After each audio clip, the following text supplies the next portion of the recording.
আমি 2016 সাল থেকে আমেরিকায় অ্যাসাইলাম নিয়ে আছি।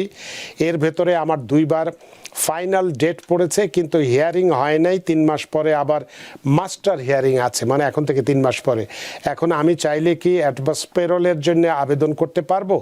ইন্টারভিউ নেওয়ার পরে হাজারো কোশ্চেন জিজ্ঞাসা করার পরেও কোনো কোনো ইস্যু থেকে থাকে, সেই ইস্যুগুলো ক্লিয়ার করার জন্য ব্রিফলি আবার ইন্টারভিউ হতে পারে। সুতরাং এটা আপনার পার্সোনালি আপনার লয়ার বা আপনার যে ল ফার্ম থেকে কাজ করছেন সেখান থেকে কথা বলিয়ে দেওয়া ভালো। আপনি কোথাও কোনো প্রকার ক্রাইম করেন নাই, স্বদেশে বিদেশে কোনো প্রকার অন্য কোনো কিছু জড়িত ছিলেন না, বা সেখানে তারা কিছু পেয়েছে, সেক্ষেত্রে আপনার অ্যাসাইলাম অ্যাপ্রুভ করতে পারছে না, এবং ওই বিষয়টা কি আপনার কিনা বা অন্য কারোর সাথে কমিঙ্গেলিং হয়েছে কিনা সেটা খতিয়ে দেখার জন্য হতে পারে। আমি অ্যাসাইলাম শিকার।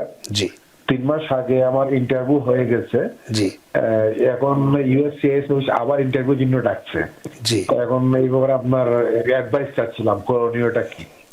অনেক ধন্যবাদ জনাব মোহাম্মদ এন মজুমদার।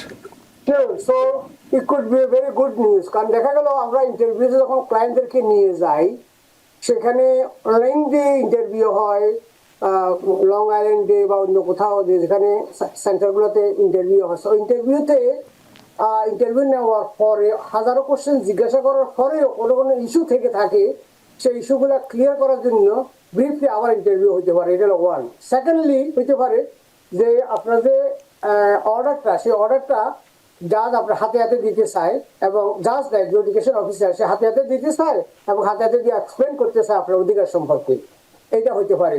অথবা আই ডোন্ট নো এর চেয়ে বেশি কি হতে পারে, সেটা আপনি নিশ্চয় আপনার যদি অ্যাসাইলাম করেছে, আপনার নিশ্চয় অ্যাটর্নি আছে, আপনার ল ফার্মের সাথে আপনি কথা বলবেন, অথবা যে না থেকে থাকেন পছন্দের আইনজীবীর মাধ্যমে এটা ফেস টু ফেস কথা বলাই ভালো হবে। আপনি কি লিখেছিলেন এবং কি দিয়েছেন, কারণ অনেক সময় দেখা যায় আপনি যে সমস্ত কথা বলেছেন এটার কন্ট্রাডিক্টরি কোনো কিছু তথ্য সরকারের কাছে আছে। যেমন আপনি বলছেন যে আপনি কোথাও কোনো প্রকার ক্রাইম করেন নাই, স্বদেশে বিদেশে কোনো প্রকার অন্য কোনো কিছু জড়িত ছিলেন না, বা সেখানে তারা কিছু পেয়েছে, সেক্ষেত্রে আপনার অ্যাসাইলাম অ্যাপ্রুভ করতে পারছে না, এবং ওই বিষয়টা কি আপনার কিনা বা অন্য কারোর সাথে কমিঙ্গেলিং হয়েছে কিনা সেটা খতিয়ে দেখার জন্য হতে পারে। বিষয়টা অনেক কিছু হতে পারে, বা বেস্ট থিং হবে ইন ফার্স্টার আপনি কারোর সাথে বসে এটা কনসালটেশন নেওয়াই ভালো হবে।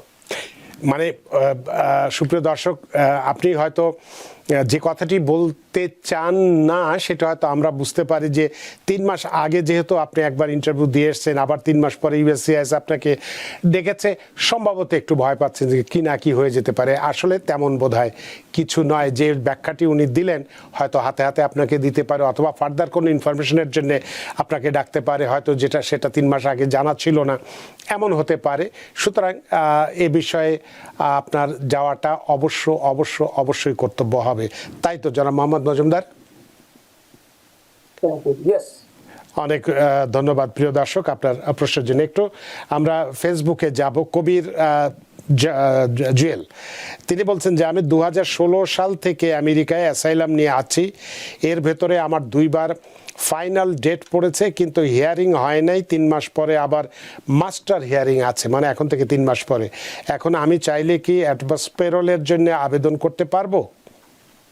Yes, advance parole is always open. যখন কেস পেন্ডিং থাকাকালীন অ্যাডভান্স প্যারোল যাইতে পারেন, এবং প্যারোল যদি অ্যাপ্রুভ হয় সেখানে লাগাই থাকে রিএন্ট্রি পারমিটেড, এবং কোন দেশে যাবেন, কোন দেশ থেকে অ্যাসাইলাম পেয়েছেন, এগুলা আপনাকে খতিয়ে দেখতে হবে।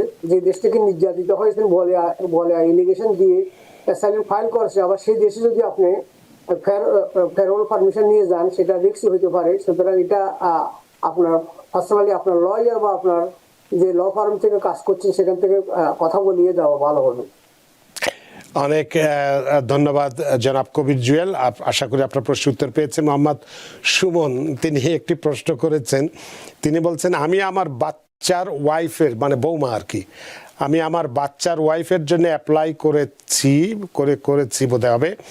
আমি সিটিজেন, আমার ওয়াইফ আর বাচ্চার জন্য আমি অ্যাপ্লাই করেছি, রিসিপ্ট লেটার আসছে। দোটানাতে আমার ওয়াইফের নাম অ্যান্ড ডেট অফ বার্থ চলে দোনোটাতে, আচ্ছা দুইটাতে হবে আর কি, যাই হোক দুটোতেই আমার ওয়াইফের নাম এবং ডেট অফ বার্থ চলে আসছে, আমার বাচ্চার নাম আসে নাই। এটা কি কোনো প্রবলেম হবে? আমি কি করতে পারি? আপনার বাচ্চার নাম আসে নাই, না আসার কারণ হচ্ছে সামথিং ডিফেক্টিভ আপনার ফর্মে। যদি আপনি গ্রিন কার্ডধারী হয়ে থাকেন, যদি আপনার ওয়াইফের জন্য ফাইল করেন, সেখানে শুধু অ্যাপ্লিকেশন একটাই করা হয় এবং একই অ্যাপ্লিকেশনের নিচে ডেরিভেটিভ বেনিফিশিয়ারি নামগুলো লিস্টে থাকার কথা।